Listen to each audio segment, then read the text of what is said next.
Bonjour et bienvenue sur le podcast Écolo ou pas, le podcast où on parle environnement. Les épisodes peuvent se dérouler de deux manières possibles. Soit du coup je suis tout seul, où là je vais parler environnement, comparaison en fait de produits, de services d'un point de vue environnemental, en me basant sur des études scientifiques qu'on appelle du coup des analyses de cycle de vie, que je vais vulgariser. Je peux aussi parler d'actualité environnementale, de sujets qui font l'actualité ou alors des sujets qui font débat. Je peux aussi parler de bonnes nouvelles, ce qui fait aussi du bien, des bonnes nouvelles environnementales du mois. Je communique ça du coup via l'épisode podcast que vous écoutez, ou soit via les réseaux sur mon compte Instagram. Et une autre façon de faire mes épisodes podcast, la deuxième façon de faire, c'est d'interviewer, de parler avec des gens qui portent du coup des projets tournés vers l'environnement. Et c'est le cas aujourd'hui. J'ai le plaisir d'accueillir Julien Pétrich. Bonjour Julien. Bonjour Romain, merci pour l'accueil. C'est un plaisir. Je prononce bien ton nom, Pétrich, c'est bon ? Très bien, c'est tout. Super. Ça. Parce bien, que merci beaucoup. Moi, j'ai un nom à rallonge, un nom qui est d'origine malgache. Et les noms d'origine malgache sont souvent très longs, avec beaucoup de lettres, pas forcément facile à prononcer. Donc, je sais que c'est très important de bien prononcer les. Le mien est un petit peu plus court, mais il est sans cesse raccourci, rallongé. Donc, merci de le prononcer correctement. Super. Du coup, on va commencer. Est-ce que tu peux te présenter en quelques mots ? Qui es-tu, Julien ? Alors voilà, moi, comme tu l'as dit, Julien Pétrich, je suis enseignant, professeur des écoles, directeur d'école depuis une douzaine d'années maintenant, et donc président de Biodive Environnement, et c'est à ce titre que j'ai eu le plaisir de recevoir ton invitation pour aujourd'hui. Personnellement, donc voilà, je suis forcément passionné par tout ce qui touche à l'écologie. Ça c'est chevillé au corps depuis maintenant très longtemps. Personnellement, je suis assez porté sur la course à pied.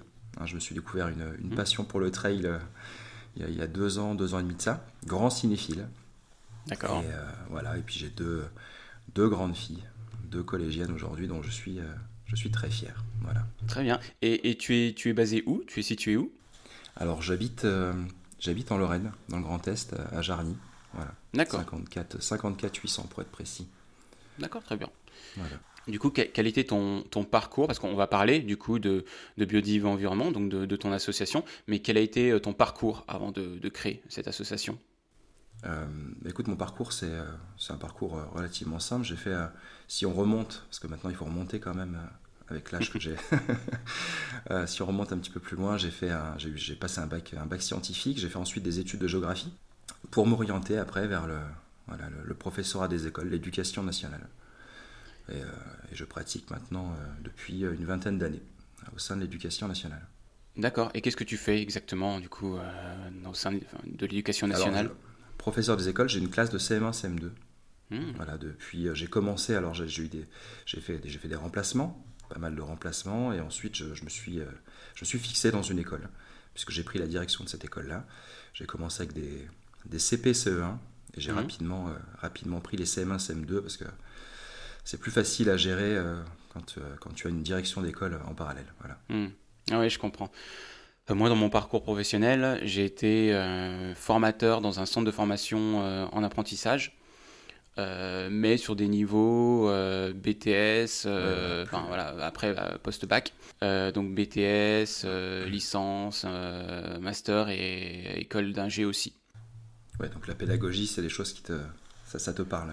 Ça me parle, exactement. Il y a vraiment un réel, et c'est aussi du coup une des raisons de la création de ce podcast, c'est que j'adore en fait transmettre des informations à des gens qui sont intéressés, et généralement, alors du coup je sais pas comment ça se passe au niveau CM1, CM2, mais généralement ceux qui sont en BTS, enfin voilà, ils ont choisi, alors c'est pas toujours le cas, mais ils ont choisi cette voie-là.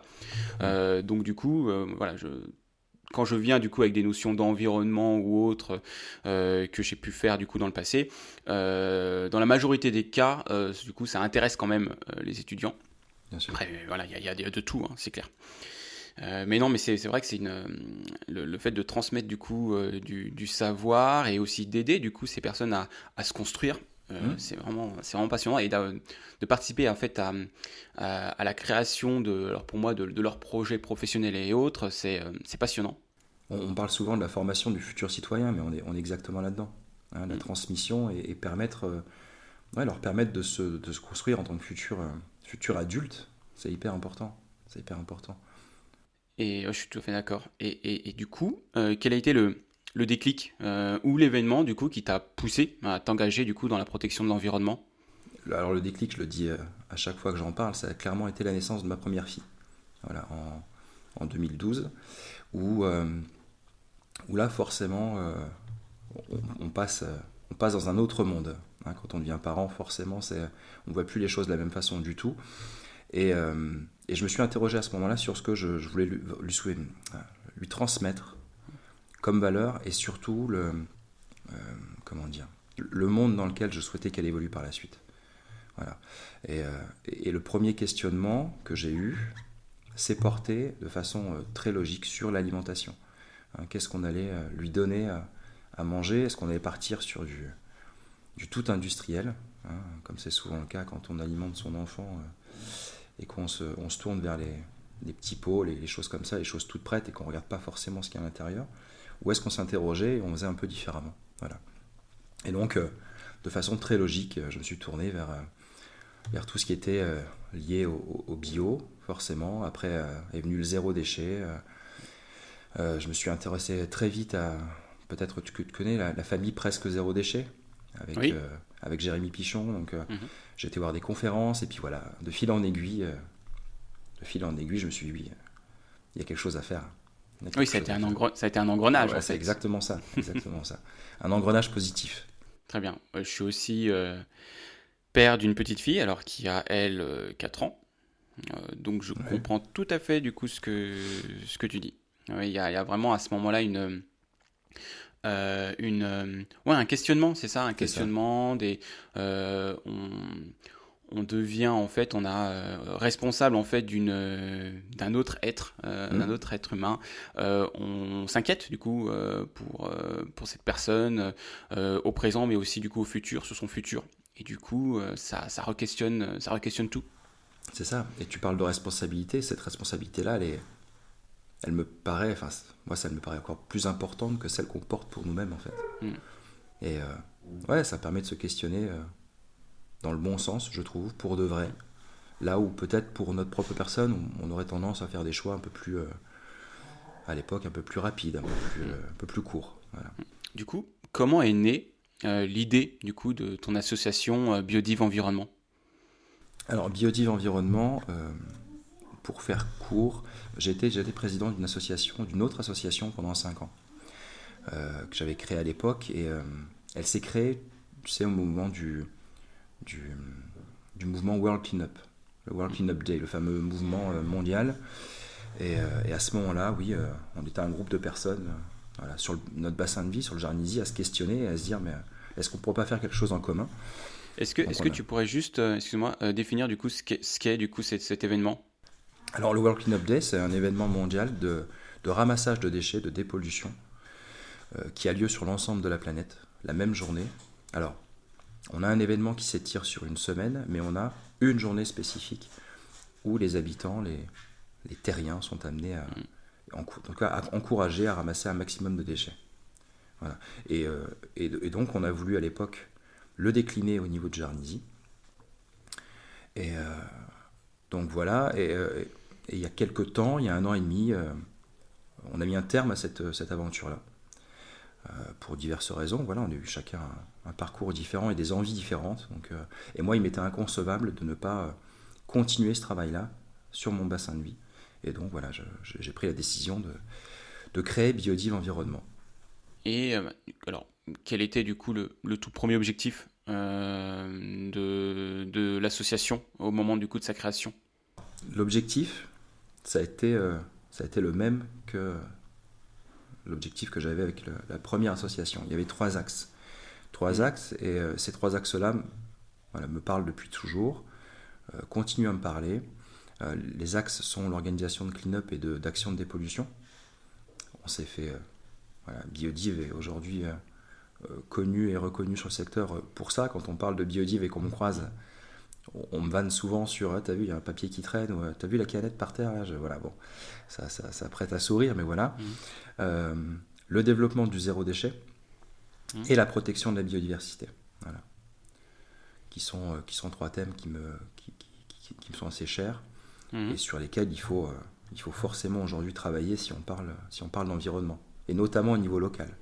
Ça, c'est une certitude. Hein, parce que le GIEC, il me semble que le GIEC disait il y a quelques années que 60 à 70% des leviers se situaient au niveau local. Et donc, ouais, je me suis dit que si on pouvait agir localement, c'était très très bien. Moi, par exemple, je travaille pour une association aussi, mais qu'est-ce qui va différencier Biodive Environnement du coup d'autres associations environnementales? Alors, différencier, Mhm. je ne sais pas si parler de différencier, ça me paraît compliqué parce qu'aujourd'hui on a comment dire, une offre au niveau des associations qui est quand même très importante. On a de plus en plus d'associations qui se créent et je trouve vraiment qu'il y en a beaucoup qui sont de grande qualité, qui font vraiment un travail exceptionnel. Donc j'aurais pas la prétention de dire que je peux me différencier d'autres personnes. Je m'intègre en tout cas dans un mouvement qui veut faire changer les choses, voilà, qui veut faire bouger les choses, les faire évoluer dans le bon sens. Euh, Évoluer les mentalités, ça c'est sûr, en Mhm. s'appuyant, et ça j'insiste bien là-dessus, sur vraiment des actions concrètes. Hein. Euh, je dis souvent, que chez Biodive, quand on dit quelque chose, on le fait. Il n'y a pas de parole en l'air. Voilà. Et j'aime m'inscrire dans cette action-là, c'est-à-dire que je réfléchis à un projet, et ce projet-là, j'ai à cœur ensuite de le mettre en œuvre et de le mettre en action pour joindre les deux. Hein, parce que j'ai tendance à dire que c'est bien de parler, mais si derrière il n'y a pas d'action, et qu'on n'agit pas, Mhm. voilà. J'aime faire les deux en tout cas. J'aime, Mhm. j'aime que les deux soient liés, c'est ma façon de faire. Euh, et on s'appuie en plus chez Biodive Environnement sur des partenariats qui sont variés et de qualité. Euh, j'estime et je pense avoir une approche de terrain qui permet de développer en tout cas des projets qui sont concrets et adaptés, comme je disais, aux besoins du territoire sur lequel je vis. Voilà. Alors, t'en as déjà un peu parlé, mais peut-être qu'on peut détailler les activités du coup principales de l'association de Biodive Environnement. C'est quoi? Alors, les actions principales, ça va être, donc comme je l'ai dit en haut, un peu plus en avant, Mhm. des actions de dépollution et des clean-up. Mhm. Donc on va organiser comme ça des clean-up tout au long de l'année, avec un clean-up phare qui est notre journée du World Clean-up, hein, qu'on appelle World Clean-up Day de Jarnisy, Mhm. et sur lequel on va organiser plusieurs ateliers. L'année dernière, à titre d'exemple, on a ramassé plus d'une tonne 3 de déchets sur 2 ateliers. Ça fait entre 4 heures et 5 heures de ramassage. D'accord. Quand on se retrouve avec 1300 kilos de déchets à la fin de la journée, oui, ça commence à parler. Voilà. Cette année, malheureusement, je n'ai pas réussi à avoir le tonnage. Je sais, je peux dire qu'on était à plus de 40 personnes sur les 2 ateliers, donc c'est des choses qui Mhm. parlent. Mhm. Hein, sur le Jarnisy, les gens se sentent concernés, forcément. Euh, et on va, au cours de l'année, participer à d'autres ateliers de ramassage, de dépollution, soit organisés par Biodive, soit organisés par d'autres structures. Ça peut être le cas de la ville, par exemple la ville de Jarny, qui organise aussi régulièrement des clean-up. Et donc, voilà, c'est important en tout cas pour moi de proposer ce genre d'action-là. Ça ne coûte pas grand-chose. Et l'impact peut être assez conséquent et direct surtout. C'est visible.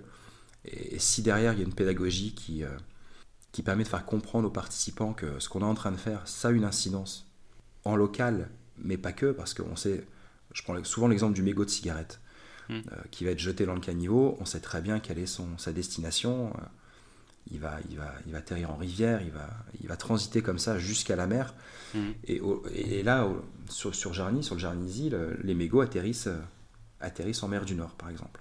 Donc je leur Oh. dis, Mhm. je leur dis que certains déchets ici peuvent atterrir à des centaines de kilomètres d'ici et avoir un impact plus loin. Donc, ça, c'est notre premier pôle, donc c'est les actions de dépollution.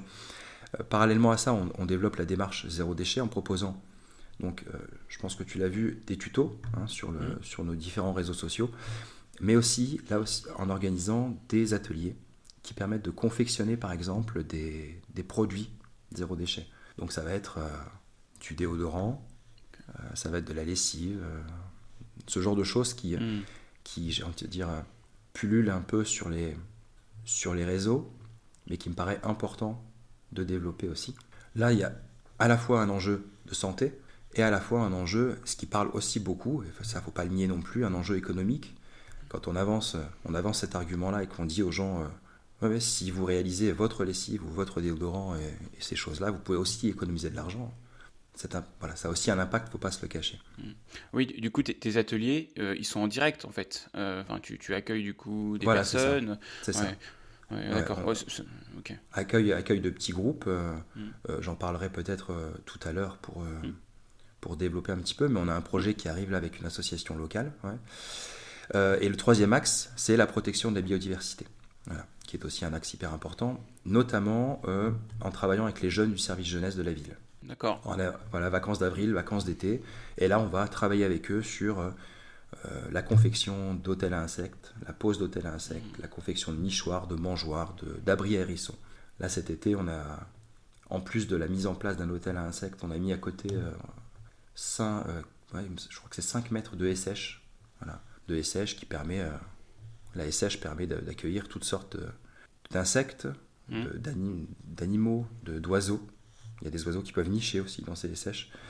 Et donc là aussi, travail de pédagogie auprès des jeunes pour leur faire comprendre que ce qu'ils sont en train de faire là, déjà ça ne coûte rien, les haies sèches ne coûtent rien à installer, c'est gratuit. Et ça a un impact direct sur leur environnement, quoi. C'est super intéressant. J'ai plein de questions. Peut-être que j'ai plein de questions sur, du coup, sur les trois axes. Peut-être qu'on peut commencer du coup par les actions de nettoyage là, de clean-up. Ouais. Comment ça se passe? Comment ça se déroule? Déjà, question bête, alors je sais pas si c'est dans l'ordre, mais comment le site où se déroule du coup l'action est choisi? Alors, avant toute chose, moi j'ai un... Et c'est ça, faut en être conscient, il y a tout un travail de... Il va falloir que je me rende sur place pour aller identifier les spots. Voilà. Ouais.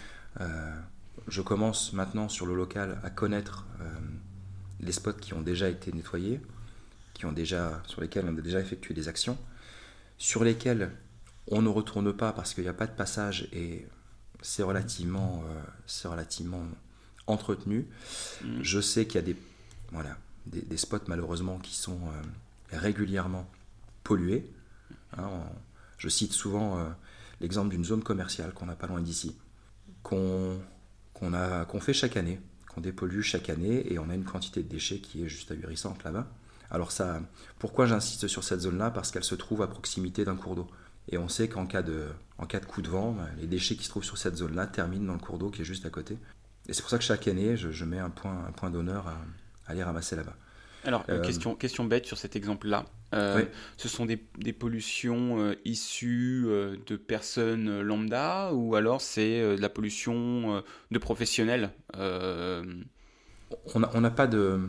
On a une faible pollution de professionnels dans le sens où on va avoir des panneaux, par exemple, tu vois, des panneaux d'affichage plastique qui sont Oui. positionnés sur des pylônes. Mhm. En cas de vent, ils se déchirent, les fixations se déchirent, il y a du plastique qui se dégrade. C'est pas directement... Les professionnels ne vont pas aller jeter ça dans la nature. D'accord. C'est forcément... je prends l'exemple d'une grande chaîne de restauration rapide, dont l'emblème est un M, Mhm. qui vont sur cette zone-là, par exemple, nettoyer le pourtour de leur établissement, Mhm. mais qui, on le sait très bien, induisent derrière une quantité hallucinante de déchets, quoi. Et forcément, ces déchets-là, on les retrouve parce qu'on a affaire à des actes. Oui, les gens, on a une frange de la population qui continue à jeter dans la nature. Ça, faut pas se mentir. Et donc, on retrouve là-bas les parkings des magasins relativement, ouais, je vais dire sales, pollués, avec des mégots, forcément, avec du plastique, beaucoup. On a pas mal de boissons alcoolisées aussi. Ouais. Ça, les boissons alcoolisées, les canettes métalliques de bière, ça aussi, c'est un fléau. Ouais. Ouais. Mhm. Moi, ça m'impressionne. C'est vrai que pour des personnes du coup qui font attention, on s'imagine pas qu'il y a encore du coup une part nombre de personnes en fait qui en fait ne pensent pas à cela. C'est fou, hein. Euh, C'est fou. C'est... Ça paraît dingue, hein. Ça paraît Oui, dingue, mais c'est oui. le cas. C'est le cas aujourd'hui. Et principalement, j'insiste vachement sur le mégot de cigarette. Quand on voit l'attitude d'énormément de fumeurs, et encore aujourd'hui autour de moi, j'ai de plus en plus de fumeurs qui me disent mais regarde, et qui viennent me montrer, ils sont fiers de ça, qui viennent me montrer que dans leur poche, ils ont ce cendrier de poche, métallique, peu importe la matière, mais ils me disent mais tu vois, je garde mes mégots, quoi. Je garde mes mégots, et ça c'est un geste que tout le monde devrait faire. Tout le monde devrait faire. Ouais, J'ai pas le... Comme je dis, chacun fait ce qu'il veut. Voilà, chacun fait ce qu'il veut, chacun est libre de faire ce qu'il veut. Les gens fument s'ils ont envie de fumer. C'est pas le problème. Moi, ce qui me dérange, c'est que derrière, ils vont venir. Ces gens-là vont venir. Attention, hein, je stigmatise pas tous les fumeurs. Hein, c'est pas ce que je suis en train de faire. Mais ces gens-là vont venir ensuite. Ceux qui décident de jeter leur mégot, polluer en fait l'environnement qui appartient à tout le monde et dans lequel tout le monde évolue. C'est ça qui est le plus dérangeant. Justement, moi, j'avais vu une étude qui date de cet été, donc vraiment une étude récente. 22% des Français jettent leurs déchets par la fenêtre de leur voiture. C'est ça, j'allais dire un Voilà, cinquième. Ouais. oui, c'est ça, plus d'un Français sur 5. Ouais. C'est fou. Hein. Et C'est 37% fou, hein. le font même du coup sur la voie publique. C'est hallucinant. Ouais, on a vu les mêmes études passer. Ouais, ça m'a interpellé. Je ne pensais pas que le chiffre était aussi important. Par la fenêtre de la voiture. Bon, sachant que dans la voiture, une majorité de voitures, il y a des enfants peut-être qui se trouvent dans la voiture et qui vont visualiser ce geste-là comme étant peut-être une norme. Une banalité. Et là encore, voilà, c'est ça. Comme une banalité. On parlait de pédagogie tout à l'heure et forcément, on n'est pas du tout là-dedans, quoi. On n'est pas dans de la bonne pédagogie. Si on revient du coup sur l'organisation du coup des actions de nettoyage. Donc toi, tu vas du coup sur site déjà visualiser, enfin identifier du coup des sites possibles, et ensuite tu fais un appel à l'action. Enfin ce que je fais, c'est que j'identifie les sites et ensuite je communique moi sur mes réseaux. Okay. Voilà, je fais un appel, comme tu l'as dit, à la mobilisation. J'essaye dans la mesure du possible de faire ça toujours 3-4 semaines avant pour que les gens puissent en prendre connaissance. Je mets des rappels réguliers sur ces actions de dépollution. Les communes sur lesquelles ont lieu ces ramassages sont informées, sont prévenues. Ça c'est important. J'ai une très bonne entente avec les communes du secteur, donc ça n'a jamais posé de problème particulier. Mais voilà, c'est nécessaire d'informer les communes qu'on se trouve sur leur territoire ce jour-là, à telle heure. Même si, parallèlement à ça, voilà, l'association a souscrit, si on parle administratif, a souscrit à une assurance. L'association est couverte par rapport aux risques que ça peut engendrer, mais il est nécessaire aussi de prévenir les communes. Voilà. Et donc, je préviens les bénévoles sur les différents réseaux sociaux de l'association, et le jour J, généralement, l'appel porte ses fruits. Donc, D'accord. Donc du coup le jour J arrive. Toi tu viens du coup sur le site peut-être avec du matériel, j'imagine. Donc il y a toujours, moi pour le moment je fournis donc tout ce qui est gilet fluorescent. C'est assez, je suis assez fier de ça. Oui, on les a fait floquer, voilà, on les a fait floquer avec Biodiv derrière. Voilà, pour moi c'est une étape. C'est ça cool. peut paraître bête, mais c'est une étape supplémentaire. Voilà, ça nous permet déjà de sécuriser les participants, parce que forcément il faut qu'on soit reconnaissable. Visuellement, il est nécessaire que les gens qui nous voient évoluer s'aperçoivent que là il y a une personne, on y fait attention. On a peut-être tendance des fois, on est dans le caniveau, on va ramasser un mégot, il y a des voitures, il y a des choses, des véhicules qui passent, donc sécuriser en tout cas les bénévoles avant tout. Je prête aussi je fournis des sacs poubelles forcément, que ce soit des sacs poubelles pour les déchets, le tout venant, ou alors des sacs poubelles pour tout ce qui est recyclage, des pinces. J'ai un petit stock de pinces. Alors cette année j'ai eu l'aide d'une structure, la structure qui gère la gestion des déchets près de chez nous, le CIRTOM qui m'a gentiment prêté une petite dizaine de pinces. Donc ça c'est encore un partenariat, ça peut paraître pas grand chose, mais pour une association locale c'est important. Et je demande aux gens de venir avec leur paire de gants. Ok. Voilà, pour qu'on soit le plus sécurite possible. Donc on a les gants, on a la pince, on a le gilet fluorescent, et avant chaque ramassage, je demande, je fais un petit laïus, voilà, j'explique pourquoi on est là, quel est le but de la journée, je rappelle certains chiffres et je rappelle aux gens voilà, ces règles de sécurité. J'insiste beaucoup sur la sécurité. Pour l'instant, on n'a jamais eu de problème particulier et j'insiste sur justement je leur dis souvent, il faut agir en bon père et bonne mère de famille. Voilà, vous avez des enfants à côté de vous, c'est d'abord eux, vous sécurisez les enfants avec qui vous êtes et ensuite on part ramasser. Ça, c'est important. Voilà. Et petite question, est-ce que parce que je vois beaucoup de vidéos qui tournent, alors ça fait déjà depuis un moment, je sais pas si c'est encore à la mode, mais de dépollution de cours d'eau, ou en tout cas voilà, d'étendues d'eau, ou alors c'est de la pêche à l'aimant, en fait, enfin, les Alors, gens ouais, jettent leur aimant et ils remontent des trucs. Est-ce que toi j'aimerais tu fais beaucoup. ça? Ouais. J'aimerais beaucoup. La pêche à l'aimant, j'aimerais beaucoup, mais sur notre région, notamment, c'est quelque chose qui a été interdit par le préfet. Parce D'accord. on a une région, le Grand Est, qui a été touchée, ben, tu le sais, par pas mal de conflits, Première Guerre mondiale, Deuxième Guerre mondiale. Et, Ah, voilà. ouais.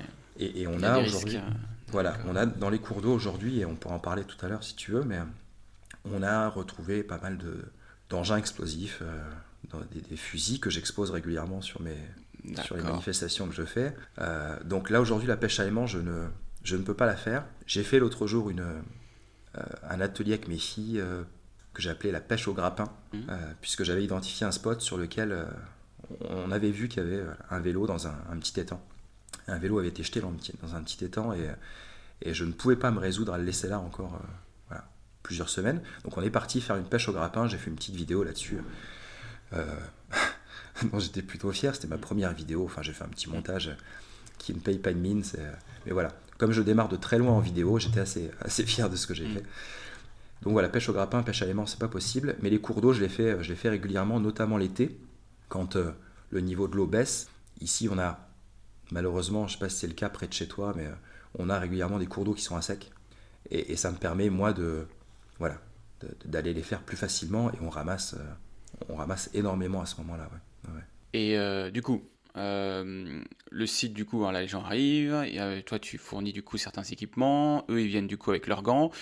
Du coup, il y a l'opération de nettoyage se déroule.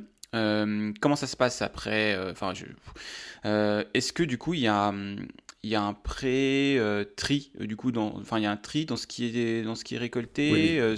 Oui. Oui, Hmm. oui, oui, la consigne est la suivante, c'est d'effectuer, dans le petit laïus que je donne en début, je précise qu'il y a des règles de recyclage qui en plus ont été élargies sur notre territoire, mais c'est valable sur l'ensemble de la France, il me semble. On commence à avoir une certaine homogénéité à ce Hmm. niveau-là, et heureusement, parce qu'on a quasiment aujourd'hui, je dis quasiment, la totalité des plastiques qui peuvent partir au recyclage. Et donc, c'est pour ça que je fournis deux types de sacs, en précisant bien qu'il est important de valoriser ce qui peut être valorisé. Hein, puisqu'on a forcément beaucoup de canettes métal, beaucoup de bouteilles en plastique, et aujourd'hui tout ce qui est emballage plastique alimentaire, ça peut être recyclé également. Donc on a effectivement à ce moment-là un pré-tri qui est fait. On essaie de le faire au mieux, c'est pas toujours facile. On essaye d'être le plus efficace Hmm. possible. Et, euh, et après, enfin, qu'est-ce qui se passe? Qui récupère du coup ces déchets? Le partenariat qu'on a, c'est encore le partenariat avec le CIRTOM, dont je te parlais tout à l'heure, qui est l'organisme qui gère la gestion des déchets sur la commune sur laquelle j'habite, et qui sont un partenaire aujourd'hui essentiel, de très bonne volonté, vraiment, et voilà, qui joue le jeu chaque année en disant ok, on est derrière vous, et on passera à récupérer, D'accord. ce que vous avez Ah oui, amassé d'accord. en tout cas. Hmm. Voilà. C'est eux qui viennent du coup C'est eux qui viennent avec le récupérer. camion, Hmm. voilà, pour récupérer les déchets. D'accord. Et du coup, alors c'était plutôt l'année dernière, il y avait une pesée qui était faite. Comment elle Oui, s'effectue cette pesée? c'est ça. Bah là, sur le site du CIRTOM, ils ont une énorme balance sur laquelle ils font D'accord. passer les camions. Et donc je pense savoir que le camion est parti à vide avec un certain poids, Hmm. et il est ensuite retourné sur la balance, et puis Hmm. voilà, la différence était d'une tonne 3. Ouais, c'est fou. C'est colossal, oui, oui, Ouais, oui. c'est colossal. Alors après, j'ai pas la surface du site du coup qui a été traitée, mais c'est quand même en quelques heures, c'est ça du coup? En quelques heures, puisque chaque atelier fait 2 heures et demie, et encore sur les 2 heures et demie, on ne va pas toujours au bout des 2h30, parce qu'on sent qu'au bout de 2 heures, tu vois, les participants commencent un peu Ouais. à fatiguer, c'est normal. Au bout de 2 heures de ramassage, oui, ça reste physique. On va pas se mentir, ça reste physique, le fait de se baisser. Certains ne prennent pas des pinces, donc forcément, il y a une... Quand on ramasse pendant 2 heures avec des flexions permanentes, ouais, c'est vrai que ça laisse des traces. Et donc, voilà, sur 5 heures maximum, entre 4 heures et 5 heures de ramassage, une tonne 3. Ouais. On en vient aussi du coup au profil du coup des personnes qui se déplacent. Oui. C'est quel type de personnes? Sont des jeunes ou plutôt des Alors, actifs? Enfin, je sais pas. au niveau des tranches d'âge, on a de tout.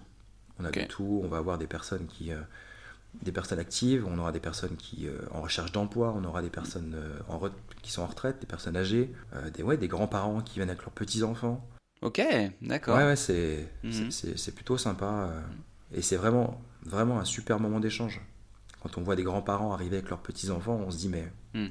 on sait pourquoi on est là. Voilà, Oui, à titre du coup d'exemple, ça change du coup des personnes qui jettent des choses par la fenêtre de leur voiture voilà, avec peut-être voilà, les tu enfants vois, derrière, quoi. c'est ça. J'ai Ok. tendance à me focaliser sur ce positif-là.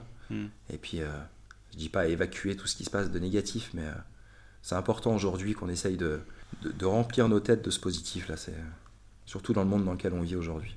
Et alors, tu avais parlé du coup de l'exemple que tu avais donné sur l'année dernière avec les plus d'une tonne là, qui avait été Oui. ramassée. Est-ce que tu as une autre opération particulièrement marquante dont tu te souviens? Tous les World Cleanup sont marquants, les opérations de dépollution. J'ai pas une opération, moi, qui m'a plus marqué qu'une autre, parce que je les trouve toutes importantes. Après, dans ces opérations-là, on va tomber sur des objets. On va tomber sur des objets qui des fois sont improbables ou dangereux, ou qu'on ne s'attendait pas, en tout cas, à retrouver sur des spots tels que ceux-là, quoi. Alors, quels sont ces objets les improbables, autres que les fusils que tu as cités par exemple? Alors, si on parle d'objets improbables, je vais revenir. C'est pas propre à Biodive, mais je me rappelle que lors d'un ramassage il y a quelques années, ça a prêté à sourire, mais je pensais pas du tout retrouver ça dans la nature. On est tombé sur un sextoy. Voilà, un sextoy, D'accord. voilà. Et on en avait fait, on l'avait flouté, on en avait fait une publication, je me rappelle. Ça avait plutôt bien. Ça avait fait parler en tout cas, ça c'est sûr. Ça c'était pour le côté un peu drôle de la chose, mais le plus marquant, je crois que pour moi, ça reste la découverte. Je te parlais de fusil. On a parlé, on a trouvé, je me rappelle, une boîte à munitions. On est tombé sur des grenades et Waouh. ça nous est arrivé une fois de tomber sur ce qu'on appelle un Panzerfaust. C'est un bazooka qui était utilisé par l'armée allemande pour stopper en fait les chars. Et ça nous a été en tout cas décrit comme l'arme portative la plus imposante de la Seconde Guerre mondiale. Voilà. Et Waouh. Ok. on a eu au moment où on ramassait dans la rivière ce bout d'ogive qui restait sur le bazooka, qui après avoir été retiré par les démineurs, parce que c'est les démineurs qui sont intervenus, on a prévenu la mairie et les démineurs sont intervenus, le bazooka était planté à la verticale dans la vase. Donc on a bien fait, D'accord. voilà, on a bien fait de pas y toucher, quoi. Ok. Mais alors du coup, alors c'est aussi une autre question qui me vient à l'esprit. Là, c'est vraiment du coup de la dépollution de surface en fait. Ça veut dire que c'est du coup la pollution qu'on voit. Et après, il y a aussi du coup peut-être une pollution du coup Il y aura forcément, c'est ça. souterraine. Il y a forcément, si on parle d'objets physiques, il y a forcément une pollution souterraine aussi. Alors on parle souvent des microplastiques, certes. Ça, c'est des choses qui malheureusement ne peuvent pas être visualisées dans les cours d'eau aujourd'hui. On a une trace de l'activité humaine depuis, on s'en rend compte en ramassant dans les cours d'eau, hein, depuis des décennies, parce qu'on va retrouver dans les cours d'eau forcément tout ce qui est verre, donc bouteilles en verre, bocaux, des choses comme ça. Je retrouve régulièrement dans les cours d'eau autour de chez moi des bouteilles d'une brasserie de bière qui avait à Jarny au début du siècle, qui a définitivement fermé ses portes dans les années 50-60. Mais aujourd'hui, on retrouve des bouteilles brasserie de Jarny très régulièrement, qui sont en parfait état de conservation, cassées à certains endroits, mais en parfait état de conservation. Et on sait que c'est des choses qui, si elles ne sont pas retirées, vont rester des centaines d'années dans le cours d'eau. Le métal aussi, il y a beaucoup de métal, qui lui se désagrège plus rapidement, forcément, sous l'effet de l'eau et de la rouille, mais énormément de métal. Quelle est la mobilisation du coup? Est-ce que les personnes qui viennent reviennent par la suite? Les personnes, alors pas toutes, mais on a régulièrement des personnes qui sont présentes sur, je dis pas la quasi-totalité des actions de ramassage, hein, mais on a un public qui reste un public d'habitués, qui reste un public fidèle. Et c'est bien, c'est que le message qu'on transmet est un message qui est porteur de sens, qui leur parle et qui a tout son intérêt sur le local. Les gens sont concernés, vraiment. Et quelles sont du coup tes dernières... Alors c'est vrai qu'on l'a pas dit, mais du coup actuellement t'es seul du coup dans l'association. On a monté l'association à deux. Voilà, D'accord. on est deux au sein du conseil. Et Mhm. pour l'instant, on a fait le choix de ne faire appel qu'à des bénévoles. On n'a pas ouvert l'association aux cotisations, Oui, des adhérents aux ou... adhérents. Enfin, Voilà.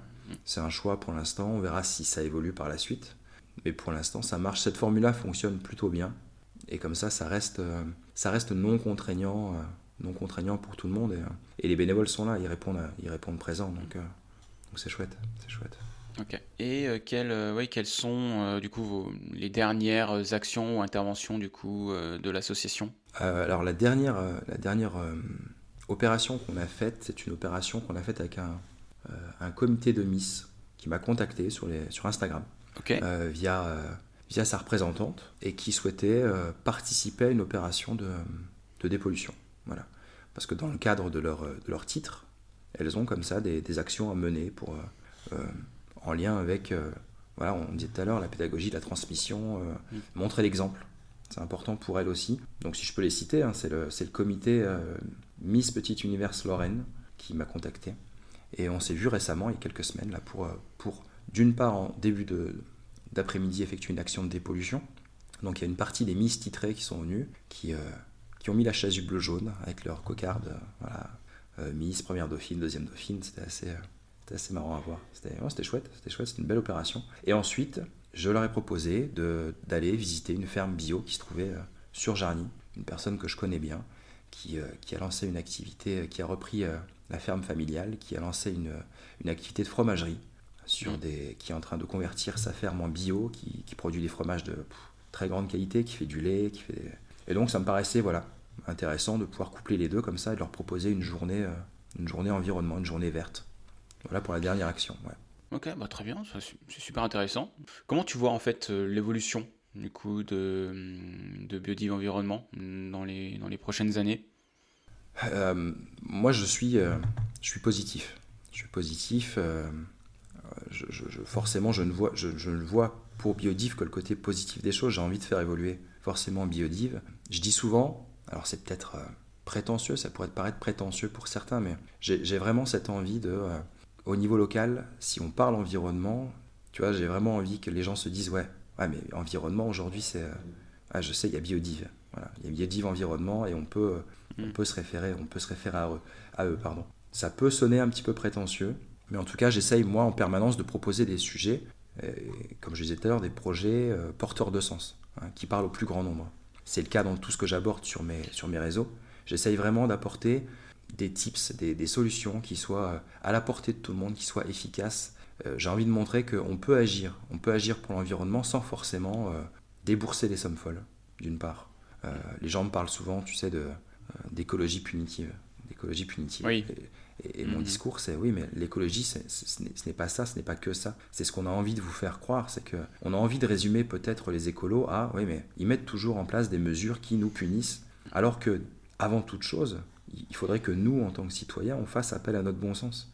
Et ces débats-là d'écologie punitive, si on faisait appel à notre bon sens, n'auraient même pas lieu d'être, n'existeraient pas, si on se rendait compte de certaines choses. Voilà, en tout cas, voilà, l'évolution, je la vois, j'ai envie de faire progresser Biodive de façon importante, parce que j'y crois, parce qu'en tout cas, moi, de mon côté, je ne lâcherai pas, ça c'est sûr.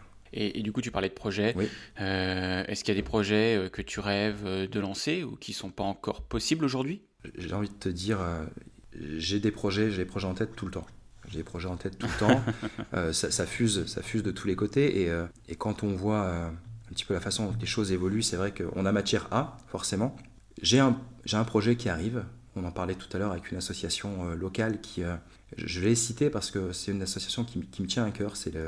Elle s'appelle Rose, ROSES. Et c'est une association qui œuvre toute l'année pour accompagner les femmes et certains hommes, parce que ça touche aussi les hommes, dans leur lutte contre le cancer du sein.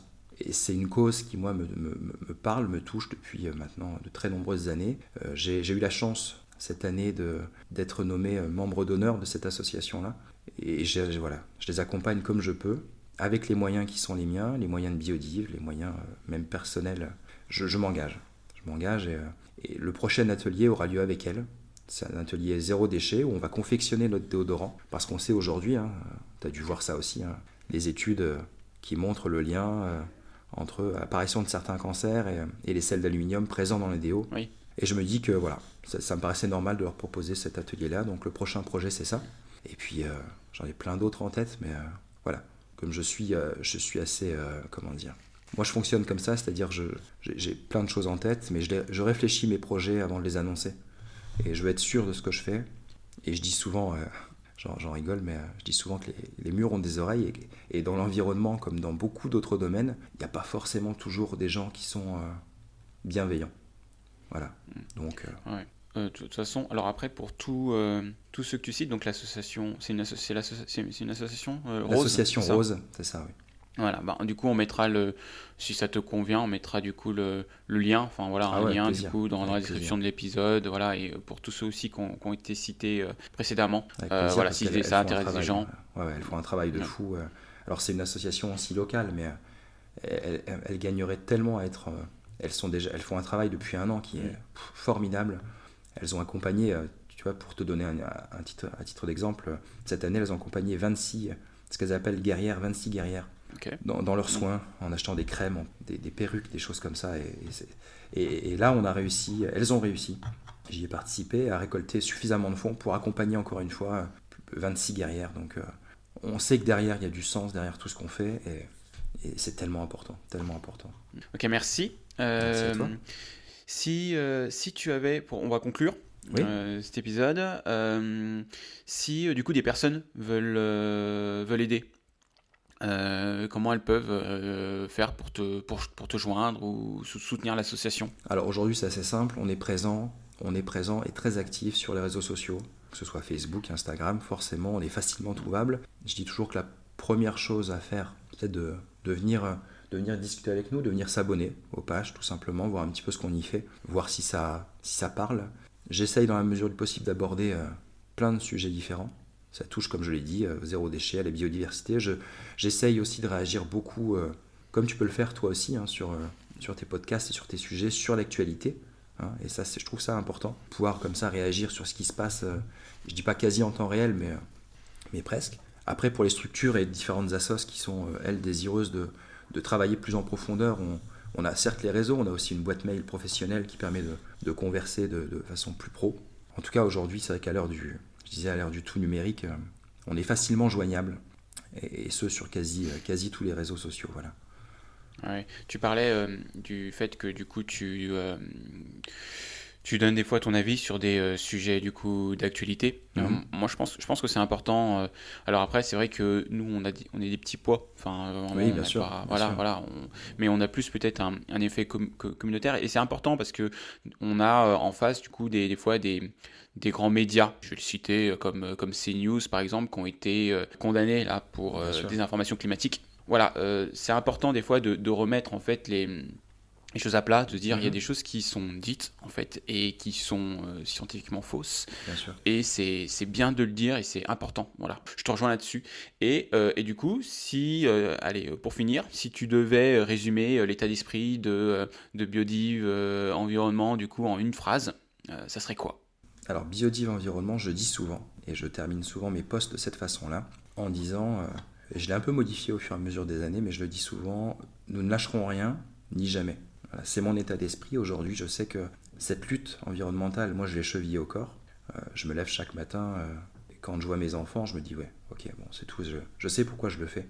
Et il y a une autre phrase que j'ai mis en couverture de ma page Facebook, qui me parle assez, où j'ai mis, préservons aujourd'hui, protégeons demain. Et c'est dans la lignée en fait du fait de ne jamais rien lâcher. Et c'est toujours penser aux générations qui nous suivent.